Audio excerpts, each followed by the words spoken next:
Good afternoon. It's nice to have you all with us. I see lots of people coming on the Zoom call visually and some of you participating by audio, but I'm happy to have you all with us. We're expecting about 70 people on this call, which is fantastic from my perspective. So I'm sure some will be joining as we get started. But your time is valuable, and I appreciate you making time to spend a few minutes with me and your colleagues that make up the Chamber staff. We wanted to just catch up on how things have been going in our community for the past few months, and particularly how things are going with your business. I know some of you think the Chamber is me and the folks that work with me, but the Chamber is very much about your businesses. You are all the Chamber. And so when we get together, our board of directors, many of whom are on this call, thank you board members, appreciate you being with us, are really in the business of making sure that we are taking actions as an organization that align with what they hear from you and what they know about how things are going in this community. So we really are an organization that exists for one purpose really, and that's to do all we can to make sure that our region is as resilient and sound and as great a place for you to do business and for our community to thrive as it can possibly be. So my game plan for today, since you've been good enough to join us, is to take a few minutes to walk through how things have been going for the past few months, what we've learned, and how we expect to support you and this community as we begin to reopen our region more broadly. For those of you that haven't been on a Zoom call, I can't imagine there's anyone out there that hasn't, but in case you're not vastly familiar with Zoom, down at the bottom of your screen, you'll see an opportunity to turn on a chat button. That chat will be an easy place for you to toss in a question if you have one. If you have a comment and you want to share with others on the call, you're welcome to. But it's a nice way to communicate back and forth during this hour or whatever time we spend together here today. I'd also point out that I will certainly plan on offering a few thoughts, but wide open to questions and discussion, and I think we'll have plenty of time to do that as well. So I see on this call we've got folks from all different industry sectors, which I'm pleased to know, and I think we'll just get started by taking a look at how the past few months have gone. Just to give you some quick context. Oh, Chandra, can you go one more slide? Thank you. Just to give you some quick context, in March, when we saw the COVID outbreak coming to our community and knew we were going to be shutting down, I got together with my colleagues with the Economic Development Coalition, with Gage, with the Henderson Chamber, with our LEDOs, with the City of Evansville, and quite a few other partners. And we talked together about how we might best serve the collective business community, because we didn't want you to have to be going 15 different places to get the information you were going to need. We settled on using the Chamber's website. We basically took that website and converted it to a business portal. So that portal has been where I hope you found good information over these past few months. We were very intentional in the beginning about using it to communicate how restaurants and other retail businesses were adjusting their protocol. We communicated on facilities that were closing down. One of the most useful things we found is that we had many employers, grocery stores and others, that needed employees. And so when so many of your employees were needing to be furloughed or laid off, we were able to direct many of them to other temporary employment opportunities. And we surely found it useful for sorting out all the complexities of a term we never really knew before, and that's what an essential worker is. So that was how we launched the first effort. But since then, if you followed our website, you've seen that we've made a material shift. We've done our best to provide you with access to the federal resources, with information on PPE, where to get it, what it is, how to best use it. We've tried to do all we can to provide guidance to you on making sure that you are able to set your workplaces up in a safe manner for those of you that operated through the past few months, and certainly for those of you that had to be closed or in other work statuses. We have tried and will continue to try to do all we can to make sure you've got the best guidance that's out there from the CDC, from your industry associations, and those thought leaders that have been putting together kind of the critical information that you have needed these past months. I have to say, our partners, the Small Business Development Center, has been extraordinary through this time. Many of you know that we host the Southwest Indiana Small Business Development Center.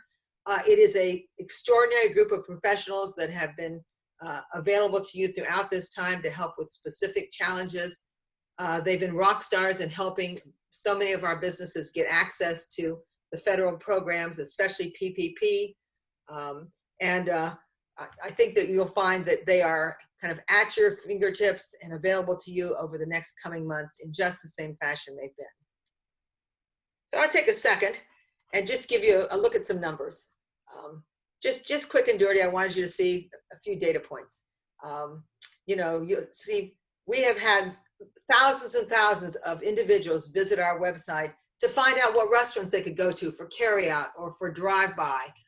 It's been not an extraordinary opportunity for our restaurants to keep their business flowing as best as possible, but it's been a great service to the community that's been trying to do all they can to support you and to support our local business community, and frankly, to feed themselves. So if there's one thing that's made us all feel a little better, I think, over the past few months, it's been able to not have to cook every meal at home and to have that access. So we think it's been a surprisingly highly used part of the web portal we set up. But we've also helped literally hundreds of businesses that have joined us in town hall meetings to discuss what's going on in their industry sector. We set up one for our manufacturers to really help them with how they were adapting their workplaces to get employees to work, because most of our manufacturers have been open over the past few months. We've had separate town hall meetings with our child care providers, with those of you in the retail and restaurant industry. We've separately met with those that are in kind of the closely held, close contact businesses, so salons and those folks that have very distinct challenges as they've had to address their particular operating needs. And I have to say that if we're doing nothing else for you, our intent is to make sure that through these town hall meetings, we could find what you needed, what your most acute issues were. Some of those have been how we help with a regulation. For our restaurants, having access to more outdoor dining was an immediate, clear opportunity. The city of Evansville and our county governments throughout the region have been extraordinary partners in jumping right to it, helping our restaurants and food and beverage operations shift to outdoor dining and those sorts of tools they need. So we've been hopefully able to help keep your businesses flowing as effectively as possible through these troubled times. The only way we could do that is because we've been surveying you to death. Hundreds of you have answered our surveys, and we appreciate it. The only reason we're doing these surveys is to know what matters to you. So some of these surveys have been in the area of childcare space, so your employees' needs to be able to come to work are addressed as well as possible. We've recently surveyed the broader business community to see how people feel about coming back into indoor dining and attending events. That information is available to you. We want to make sure that any of that information that helps you to make business decisions is at your fingertips. And one of the most exciting things we've done over the past few months is we've learned that we can use our media partners to be helpful to you. So our staff has done nearly 100 little vignettes with your businesses to tell your story and what you've been doing during the past 4 months. And our partner at Channel 14 has been just great to work with on that. So those are the sorts of things that we have kind of reacted to on the fly as we've heard from you what matters for your businesses going forward. I will tell you that one of the things that we will continue to do is we are working closely with the Courier Press. Every month, the Chamber's newsletter is available on the business page on the first Sunday of the month. And it's an opportunity for us to communicate to the broader community on what's going on with your chamber and your businesses, and to make sure that we're top of mind in the broader business community. So those are great opportunities for us going forward to become a even more relevant organization than we hope we are today. I'll make one other observation while I'm talking about numbers here. Some of you run businesses that require you to be hands-on every day, every minute of your day. We get it. We'll often tell you, please get engaged, attend our events, show up at our networking. Those are valuable tools, and we want you to use them if you can. But I want you to know that if your business circumstance does not give you time to attend our events, you can derive benefit and support from our organization directly by using the virtual tools that are available to you. So if it's our social media communications on behalf of your business, our website tools, we're at it every day with my partner, Sally Rideout, who I see here on the call, to make sure that we're doing all we can to keep your business costs low, make sure regulations are reasonable, and making sure that the overall prosperity of our region continues to grow so that you have customers and those customers have spending power. So that's our simple equation to be supportive of you. Many of you are able to participate and use the chamber in that way. Many of you are active in the chamber because you count on us to support the growth of this business region and the overall prosperity of the greater Evansville area. So back to notes. I got a couple more facts and figures I want to leave with you. First of all, for those of you that aren't able to attend all of our events, many of which have not happened for the last 3 months, I'll be first to tell you that's been a bit of an adjustment for us. But we've made about almost 3,000 calls to you. So sometimes you might think we're nagging you, but we want to make sure we have a clear understanding of what's important to your business and where you've got either opportunities or insight that you can share with us. We have also, thanks to the great relationship we have with the Small Business Development Center and with all of our financial institutions, many of you are on this call, thank you. We know that more than $6 million of PPP has flown just through our organization and the support that we and the Small Business Development Center have been able to give you. The amount of PPP that's flown into our region is a much larger number. I am only speaking about that fraction that we've been able to help many businesses that didn't have an active financial partner relationship when all of this came about. And finally, hundreds of you have been able to post your particular service on our website that is useful for others that have been looking for partners in food service, in cleaning, in logistics, in access to supplies that you need. We've really had a robust opportunity to engage on behalf of your business to make sure you get connected with others in this region that can buy your goods and services. So all things that I would say to you as the CEO of this organization, we hope are valuable to you. They've been invaluable to us because we've been able to learn and to, if you will, test what is even more relevant to you as members of this business community going forward. And I can promise you that we, the chamber staff and our chamber board, will use the experience of the past 4 months to make sure we are making our services to you even more relevant and even more productive so that you derive full value of the investments you make in this organization. Those investments have allowed us to not just serve you, but to be a resource to the entire community through these past very challenging months. Now, I'm going to turn a page, if you will, because as of July 4th, God willing, and the creek don't rise, Indiana will essentially be cleared to reopen. Kentucky is not far behind, and Greater Evansville is in a pretty good position because we've followed the guidance, we've stayed home, we've leveraged federal resources to keep your employees on the payroll, and we've certainly kept our chin up. All that said, you'll read the paper and you'll see that cases are rising. We are not out of the woods by a long shot. But I'd remind you to keep perspective. Cases are rising and testing is rising. So those two are rising together. That's not to say we don't need to pay a great deal of attention to safety and good practices, because we do. But I encourage you to keep track of both numbers as you look at how things are in our region. But we're not back to normal yet. I'd say we're in a new normal, and we will be for some time to come. What this means to you is we as a business community have some very specific responsibilities. One is to continue to be as diligent as we can possibly be about safe operating practices, following the guidance and protocols, not being overly casual. Every one of us has to make our own decisions in this space, but as as a collection of business and civic leaders, I think we all have the opportunity to lead, certainly with our employees and our staffs and our customers, as to how we address these next few months and do all we can to keep cases low, to keep the virus as managed as we can.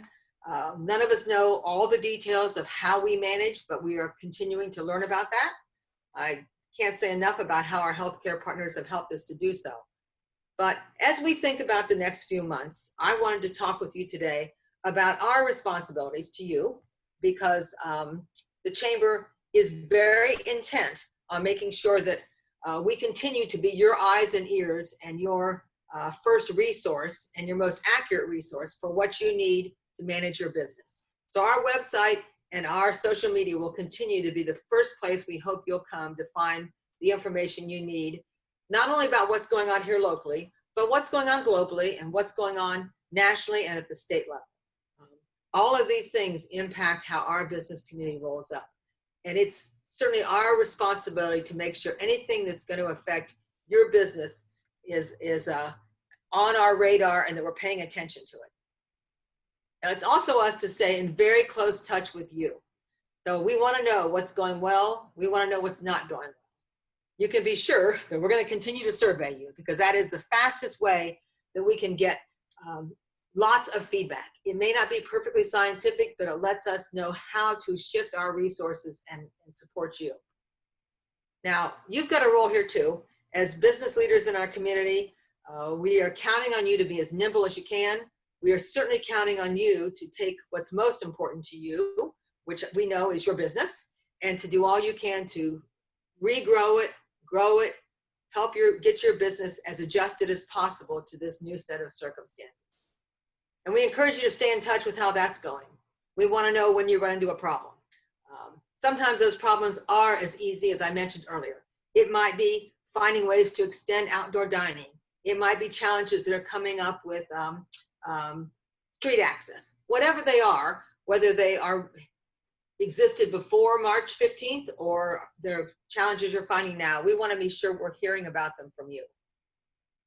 I think it's fair to say that much of what's going to come up, we don't know. We can't anticipate as we go.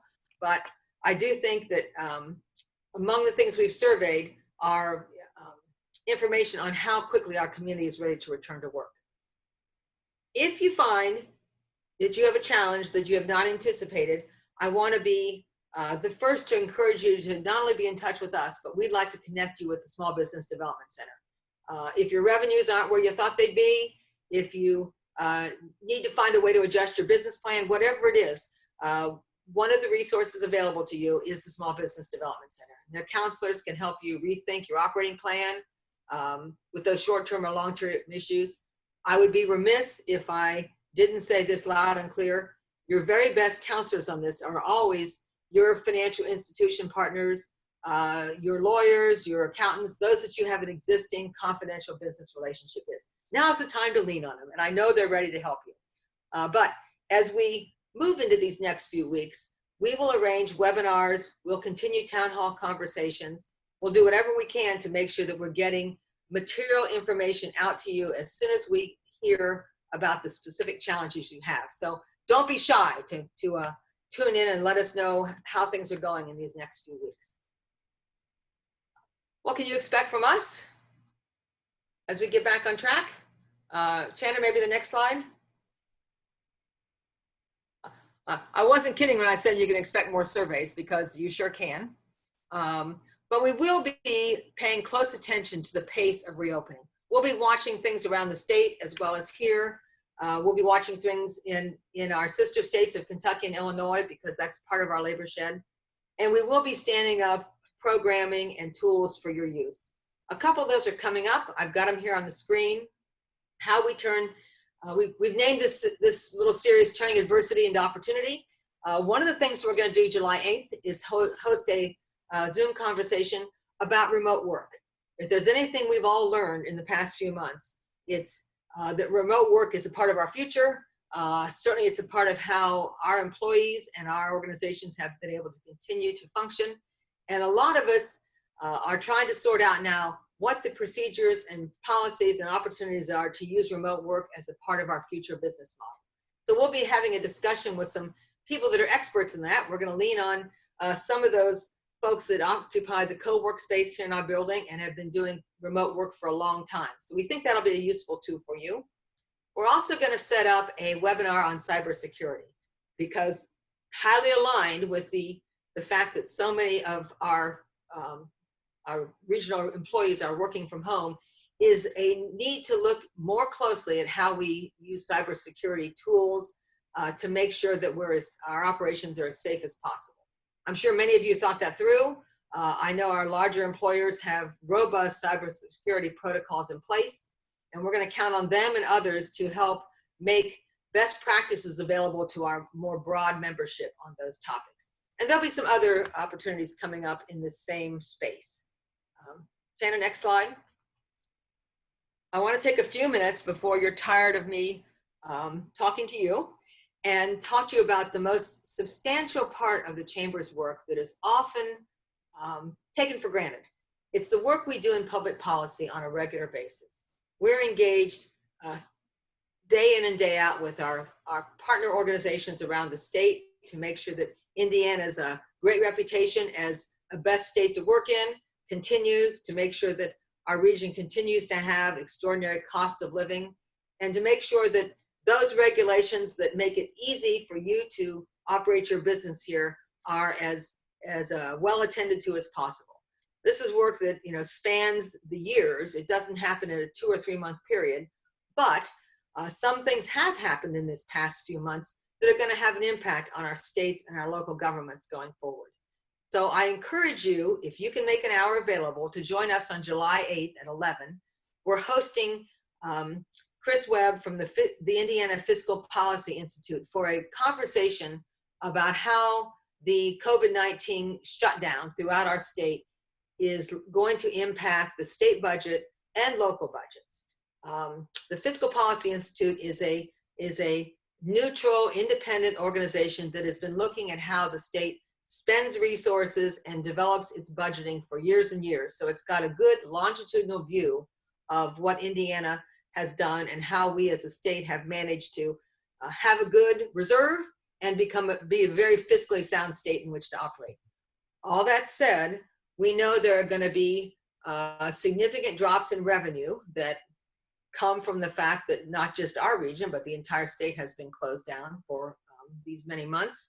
And we're going to be having, I'm sure, serious conversations as budgeting begins through this session.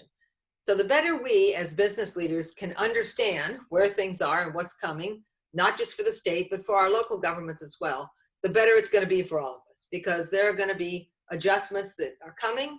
I won't predict what they are because I do not know, but I think that the better we can be knowledgeable about what the impacts of a different volume of business activity in this state means to our state going forward, the better.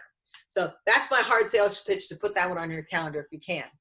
A few others I want to highlight, and then I'm going to hope to hear from you, is we have several councils. Those councils are opportunities for our members to engage in a deeper dive into public policy issues that might be of interest to you. A couple of those that I'll mention because they're on this screen here are our Infrastructure and Transportation Council and our Environment and Energy Council. And you might guess they are opportunities for our members to engage in discussion with each other and to inform the board about priorities that you see in those areas. So our Infrastructure and Transportation Council is meeting this coming Monday, July 6th. If that's something that you have an interest in, if you have a question or a concern that you'd like to make sure it comes to the attention of that council, please join the meeting if you'd like. You're welcome to do that, or shoot us a note and let us know what's on your mind in that space. Similarly, I'm going to skip over the governor for a second. The Environment and Energy Council meets on a regular basis, and it explores a wide array of opportunities to better educate us as a business community on those things that impact the region in which we live. We've talked a lot about floodwaters and how they're managed. We're looking into how we work with the Army Corps on building in floodways and that sort of thing, because we live on a river. The Environmental Energy Council is going to be assisting and working with the city of Evansville on looking at the work the city is doing on climate change. So the Environmental Energy Council is another opportunity for you to engage, or just send questions or concerns if that interests you. You see, I don't have a date for that because we're fine tuning it, but that's an opportunity for you to stay in touch with our website and watch our social media, because we'll get that date out to you very soon. I do want to speak to Lunch with the Governor, which is next Friday. July 10th, we are going to, I think, be the first region in the state to host Governor Holquist, excuse me, I don't know why I said Holquist, Governor Holcomb, out of Indianapolis. So we are very intent on making this a successful event. Not just successful from great content, which I can promise you, but make sure we handle it in an effective manner and one that makes Southwest Indiana proud, and make sure we make the news in a great way and not in a tricky way. So if you haven't registered for Lunch with the Governor and you'd like to, we'd love to have you. We are doing it in two fashions. You can be in the room. We are working with the Old National Events Plaza to make sure that everyone is appropriately socially distanced, and we'll ask those that attend in person to make sure we continue to show good practice in that space. Or you can attend by Zoom, and we'll give you a link, and you can engage with the governor and hear his thoughts on how things are going from your home or your office, whichever you prefer.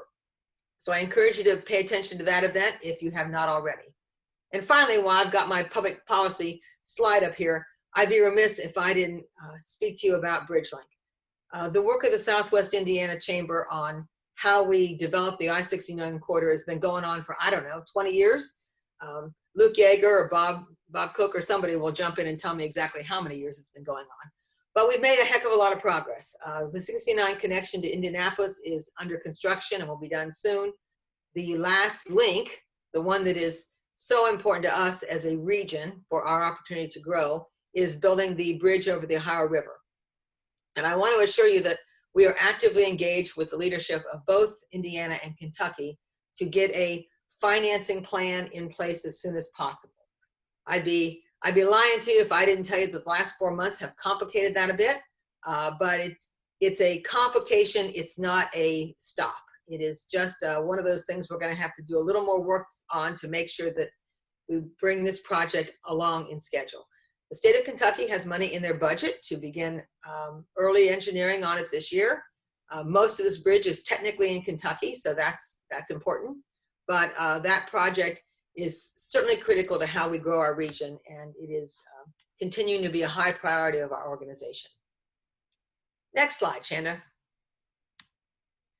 A couple other things that are coming up, just so you know.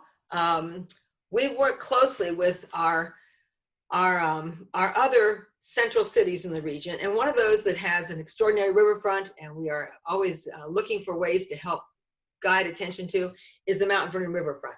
So we will be working with that business community to host a food truck festival. Why food trucks? It's a great socially distanced opportunity, and it's a nice opportunity for people that have not had the opportunity to experience the Ohio River from Mount Vernon to take advantage. So I hope you'll come out and try one of those out one Thursday the rest of this summer. Those of you that are CNN users and partakers and are missing it, look again at your social media, because CNN is continuing. It's happening essentially by Zoom right now, but we are working on some creative outdoor spaces. So CNN face-to-face is coming along as well. So it will be getting back into a more face-to-face operation, we think, in the first part of August. We've rescheduled our golf outing. If you need a way to connect with your clients, golf is a good one. You can stay far apart. There's all kinds of opportunities to get out and play 18 holes with us and have a great time and entertain your clients. We hope you'll enjoy that new date we have rescheduled to. And then I want to say a quick word about the annual meeting, and then I promise I'll look forward to hearing from you. We have secured an extraordinary speaker for our annual meeting. Chief Morkel is the Chief Operating Officer of the Fire Department of New York. That's the largest fire department in our country. He happens to be a graduate of the University of Evansville, so it's been a great opportunity for us to play the hometown card and he has agreed to come and be our annual meeting speaker. When we set this up, we were thinking it would be extraordinary to hear from an individual that's been serving the city of New York since 9/11. And since that time, the events that the city of New York has experienced in addressing COVID and other initiatives pretty much guarantee that he will be an extraordinary part of our annual meeting. So we are looking forward to having you with us for that event. Kendra. Now it's your turn. I am looking at the chat. I'm hoping that a few people will join in and tell me what's on your mind that I have not, I've not shot through the first half hour of our conversation to address. Anyone got a question or a comment?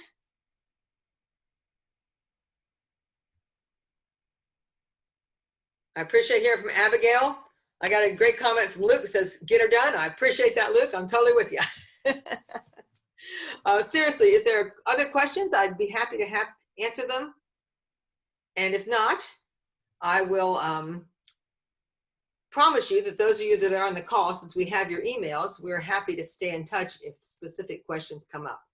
But if I'm going to leave you with one thought, it is to compliment you, because I think that the work you've done over these past few months to keep your businesses sound and to engage with each other has been the sort of thing that really gives me huge enthusiasm for our region.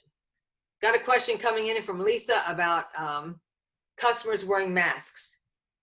Lisa, I know that question is out in front of everyone, so if there are other retailers that would like to share a specific experience about that, love to have you take the floor. And Lisa, if you want to speak to everyone, just unmute and share more of your thoughts.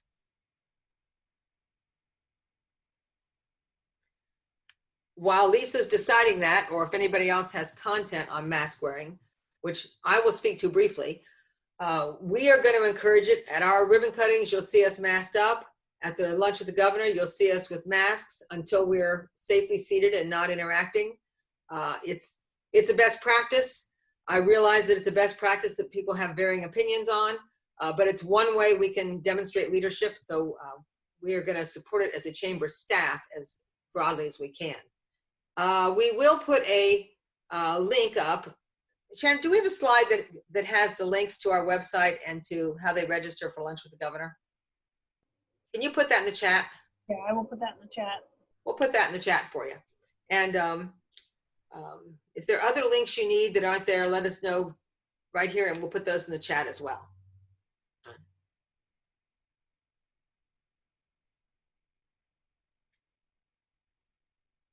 I'm seeing back and forth notes about the mask issue. I think that most of our retailers have been taking this on a case-by-case basis. I'm looking at those of you that are on the screen in case any of you have a particular comment you want to share on this topic. I see a note asking about the food truck participants. I think we will have a link up onto which food trucks are going to be there. And now that I know that you're interested in that, I'll make sure we redouble that effort to make sure you can find out exactly who's going to be there on Thursday night. So you can go to Farm 57 on Wednesday night, you can go to Mount Vernon on Thursday night, and you want to cook for 2 nights.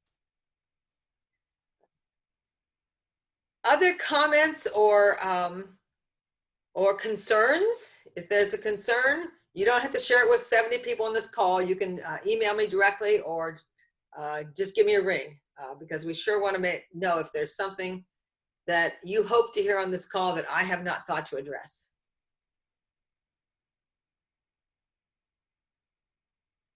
I think the conversation is cooking along pretty well, but I don't see any big questions. So for the sake of all of your time, I'm going to thank you very much for being with me today. I think that I felt out of touch with you. I'm suspecting others have felt the same way. So I appreciate you joining and letting me see some faces and some names and to know that the work that our staff is doing and the Chamber Board is doing on your behalf is coming across. So appreciate you being with us today, and I will keep an eye on we'll catch this chat, and anything we can do to get back to you specifically, we will do so. But thanks for being with us today.